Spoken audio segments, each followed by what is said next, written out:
Guys, so today I'm bringing guys a brand new sports cards video. In today's video, I'm going to be talking about one key way that I have been profiting in the sports card market right now. There's a bunch of different little small nuances that I do want to talk about that I believe can make a lot of people out there watching this a lot of money by just a couple simple tips and kind of tactics that I use. So without further ado, we are going to hop right into the video. So as we can see right here, I'm on the top rising and top falling list of players. As we know, the NBA playoffs are going on, and they're, of course, right now, we're down to the Celtics and the Mavericks that are in the NBA Finals, and there is a lot of attention around, the stars on each team. You got Kyrie Irving, you got Jaylen Brown, you've got Luka Doncic, you've got, of course, Jason Tatum, you've got Lively, you've got a couple other co-stars that you can look at.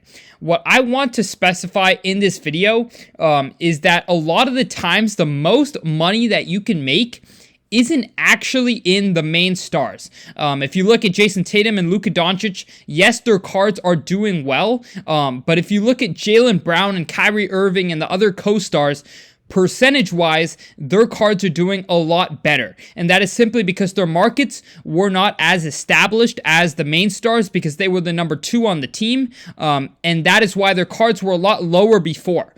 So when they're in the spotlight now and the whole basketball card market is focused on the Mavericks and the Celtics, and there are only 4 real stars on those teams, you see a lot more attention coming into Kyrie and Jaylen Brown's markets. And that is where you see them having these big jumps in prices. Now, if you look at Luka's market, it is now starting to really pick up. He's got the real star power to be, one of the greatest in the league, if not potentially the best in the league at some point. And his card market's up 16%.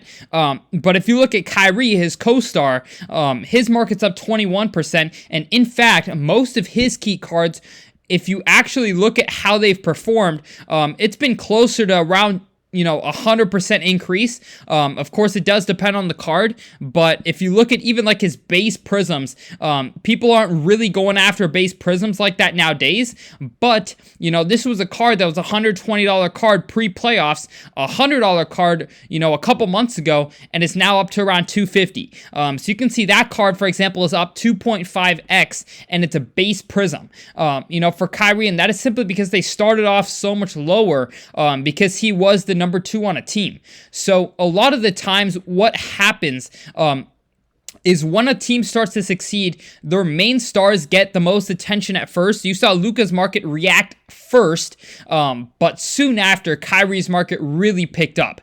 You can see his Prism Silver, BGS 9.5, this is a pretty rare card of his, a more investment type card of his. This was a $400 card-ish, pre-playoffs. It's currently almost $900 is the last comp. You can see his PSA 10 was around a $1,000 to $1,100 card. It's now a $2,500 card. So there's a lot of ways that a lot of people can make a lot of money. In our membership program, we were literally recommending Kyrie's right after Luka had the bump. We were recommending Kyrie's cards, and Kyrie's cards soon after, literally more than 2x in price. If you look at some of his cards, that are a little bit more rare and were especially underpriced, you can see his cards, some of his even went up as much as 4x. For example, his Prism Silver, or his Prism Auto, from 2012, first year Prism. This is a Pop 25 and a PSA 10, super undervalued card at $500. Recent comp is $2,100. So you can see explosive growth in Kyrie's market. You're seeing pretty similar with Jaylen Brown. Of course, this will be Kyrie's, if he does win, this would be his second championship. So we do see a little bit more hype generating there with that storyline. But nonetheless, Jaylen Brown's market has been outperforming Tatum's by quite a lot. If you look at how low Jaylen Brown's market was, right before the playoffs, you can see, if you just scroll back a couple comps ago, this was a $220 card. It's currently a $325 to $400 card.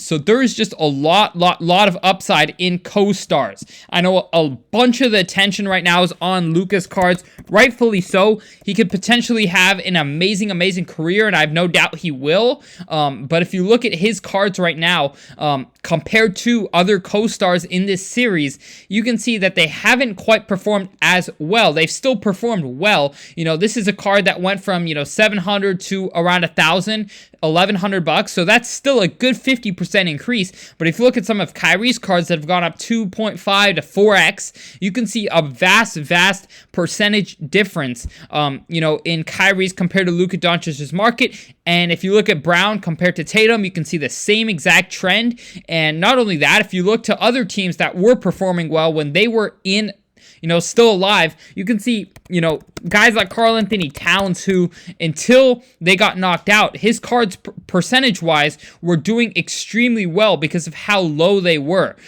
You can see cards of his that were literally barely even comped because nobody really even paid any attention to them. Were doing really well when he was still in the playoffs. Of course, right now they've cooled off a little bit because they did get knocked out, but you can see a lot of upside in secondary stars. Now, how you can spot these trends and know when they're kind of in like the buying signal versus when they're a good time to sell off. I would firstly look at market cap on Alt. I believe you can see that in the app. I'm not sure if they have it in the website version, but there is a way to look at the market cap of an overall player and kind of gauge where they are priced. Because as you can see, there's a lot of players that are priced at totally different points. Luka Doncic, before making the finals this year, he was already a star. He was already a superstar who a lot of people wanted to collect his cards even before all this. And so you could see his cards were already priced at a pretty significant level. And of course, if he continues to exceed expectations, I don't doubt that they'll continue to rise, but I see a lot more upside in a guy like Kyrie, who wasn't really looked at until he made the playoffs and continued to make a run down the playoffs. And that's when you can really see a significant price increase, as we've seen with his cards across the board.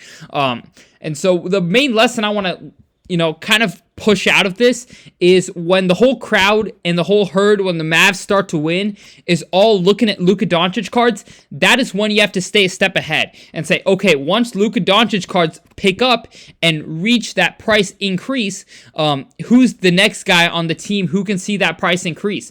And in this case, our membership program was going after Kyrie Irving. And if you can look at his cards, how they've performed percentage-wise, if you spent $1,000 in Kyrie's market, some of the cards we recommended our members themselves last month, a lot of those cards are 2.5 to 3 to 4x the price of where they were. I mean, you can look at cards like this, even a base Prism PSA 9, a card that was comping for $30, a couple months ago, and this card's up to, I would say, around $85 are some of the comps, the most recent 71, but there's still a lot more traction there. And so I would highly suggest to always try to be a step ahead. When everyone's going after Kyrie, or when everyone's going after Luka, look for the next guy who you can see on that team really that's underpriced still. If Kyrie does win a second championship and he's a key piece to a second championship, I think his cards are going to be greatly undervalued, even maybe at their current prices.